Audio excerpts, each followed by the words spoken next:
मेरे डिवोर्स को अब बहुत साल हो चुके हैं। मतलब आप कह रहे हैं कि ये तो जोक है, ये अरे जब मैं बताऊंगा तो तुम्हें हंसी आएगी। ये लाइन मुझे एको करती रही, मैं रात भर रोती रही। पता है आप शालीन की बात कर रहे हैं। देखिए मैं जब वो अंदर गए तो मैंने उनको बहुत दिल से बोला कि अच्छा खेलना, you know all the best. जब वो साइन कर रहे थे उन्होंने मुझे बताया, I knew that he was signing, it's his choice of career. मेरे डिवोर्स को अब बहुत साल हो चुके। मैं तो बहुत आगे बढ़ चुकी अपनी ज़िंदगी में। जेडन, मेरी family, you know future, career, अब तो मतलब एक लिंक एक समय तक रहता है, फिर आप टूट जाते हैं उस लिंक से। इस डिवोर्स के बाद मैं बिग बॉस जाके आ भी गई, लेकिन मुझे नहीं लगता कि कभी आप लोगों को ये अर्जेंसी लगी हो कि शालीन से पूछें कि ऐसा क्यों बोला गया, क्योंकि मैंने कभी उनका नाम इन्वॉल्व किया नहीं और वो मेरी मंशा भी नहीं थी। मुझे बिग बॉस जाने का मेरा मेन मोटिव था कि शायद थोड़ी और पॉपुलैरिटी मिल जाए, थोड़े पैसे मिल जाएंगे, इवेंट्स शायद ज़्यादा कर पाऊँ तो I will be able to earn more. मेरा बड़ा सिंपल फंडा था and that is why I had gone inside. अब उनका क्या मोटिव है, आई एम श्योर कि उनकी भी अच्छी ही मोटिव हुई होंगी जाते हुए। See my problem is not the first half जहाँ उन्होंने मुझे अपना बेस्ट फ्रेंड या वट एवर बोला। आई थिंक इतने सालों में हम कोशिश अभी भी कर रहे हैं कि हम जेडन के लिए अच्छी तरह से कोएग्जिस्ट कर पाएँ। जब मिलें तो रिस्पेक्टफुल रहें, जब मिलें तो यू नो जेडन को कुछ भी चीज़ खटके नहीं हमारे प्रेजेंस में, यू नो इसीलिए हम कोशिश करते हैं मिलें, प्यार से बात करें, इज्जत से बात करें। और आई थिंक एज पेरेंट्स ये हमारी रिस्पॉन्सिबिलिटी है, हम कोई बहुत ग्रेट काम नहीं कर रहे। उसको अगर शालीन फ्रेंड या बेस्ट फ्रेंड भी उनकी तरफ से बोलते हैं, I have no problem, that's fine. But आप दोस्त बोलने के बाद मेरा प्रॉब्लम सिर्फ सेकंड हाफ में था कि आप चीज़ें डिनाई भी कर रहे हैं और आप उस चीज़ पे मतलब आप कह रहे हैं कि ये तो जोक है, ये अरे जब मैं बताऊंगा तो तुम्हें हंसी आएगी।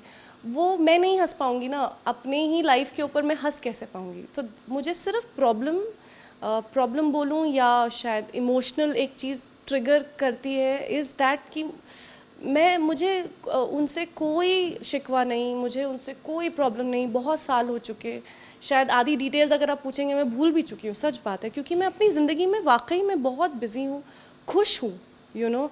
और मगर कई बार ऐसा होता है ना कि आप किसी स्कार का बैंडेड भी निकल जाता है, सब कुछ हो जाता है, हील भी हो जाता है। अब आप उसको टच करेंगे शायद फील भी नहीं होगा, लेकिन आपको कहीं ना कहीं वो दाग दिखेगा, you know, because it reminds you of things. तो I really hope and pray, मुझे नहीं पता कि शालीन को कितना जेन्यूनली कौन पसंद कर रहा है, कौन नहीं कर रहा है। I hope he plays his game, I hope he does well, because as much as I know him he is a very strong man. I hope कि जो भी करें, यू नो, इन्जॉय करें एक्सपीरियंस, क्योंकि ये once in a lifetime experience है। और big boss में आपको एक ऐसा प्लेटफॉर्म मिलता है जहाँ आप वो सब कर सकते हो या बोल सकते हो। जैसे ये इंटरव्यू 3 मिनट में शायद ख़त्म हो जाएगा, वो 24 घंटे चल रहा है, तो आप क्या कुछ नहीं पोर्ट्रे कर सकते। He has a blank page, he can fill it up with whatever he wants. And दिल से, because he is the father of my child, I genuinely wish him so much happiness and hopefully he will do very well, चाहे वो सही हो गलत हो वो। सो मेरी तरफ से तो ऑनेस्टली बस ये है कि मुझे नहीं इन्वॉल्व किया जाए। यार मैं ऑनेस्टली आई थिंक बहुत ज़्यादा एक तो अनफॉर्चुनेटली क्या हो गया ना, सोशल मीडिया की वजह से कोई चीज़ छुपती नहीं है। मैं एक्चुअली कहीं बाहर डिनर पे थी, तो मैं तो एपिसोड देख भी नहीं रही थी, क्योंकि सोशल मीडिया है ना, कोई चीज़ छुपती नहीं है, हर चीज़ सामने आ जाती है। और मुझे इमीडिएटली बहुत वीडियोस आ गए उनकी जो कॉन्वर्जेसन रही उसकी, और वो मुझे मतलब बहुत I got affected for sure. क्योंकि आप मेरा अगर नाम इन्वॉल्व करें तो उसमें हंसी मजाक मत करिए, और मैं अपने ही चीज़ों पे हंसूंगी नहीं, क्योंकि मेरी पूरी ज़िंदगी बदल गई है उसके बाद, you know, it's been 7 years। तो मेरे लिए वो जोक नहीं है, यू नो। तो मैं ये मानती हूँ कि सबका अपना साइड भी होता है, शायद उनको भी कोई गिला शिकवा मुझसे होगा। वो अकेले में जिनके साथ भी वो रहें, वो अकेले में उनको जो भी वर्जन बोलना चाहें, नो प्रॉब्लम, वो उनका राइट है। अब वो सच बोलें, झूठ बोलें, अपना एक वर्जन बोलें, वो उनका राइट है, I have nothing to do with it. But अगर आप नेशनल टेलीविज़न पे आप हंसेंगे और आप बोलेंगे अरे it's so funny and you will be like really, ये लाइन मुझे एको करती रही, मैं रात भर रोती रही, मुझे नहीं अच्छा लगा कि मुझे नहीं इन्वॉल्व करो, यू नो।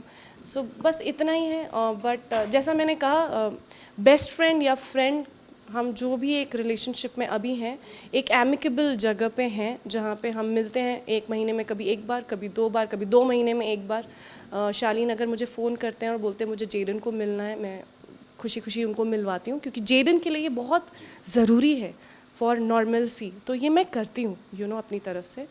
तो फ्रेंड बोल सकते हैं शायद, बेस्ट फ्रेंड तो नहीं बोल सकते क्योंकि ऐसा नहीं है कि उनको पता है मेरे ज़िंदगी में क्या हो रहा है या मैं क्या करती हूँ, मैं किन से मिलती हूँ।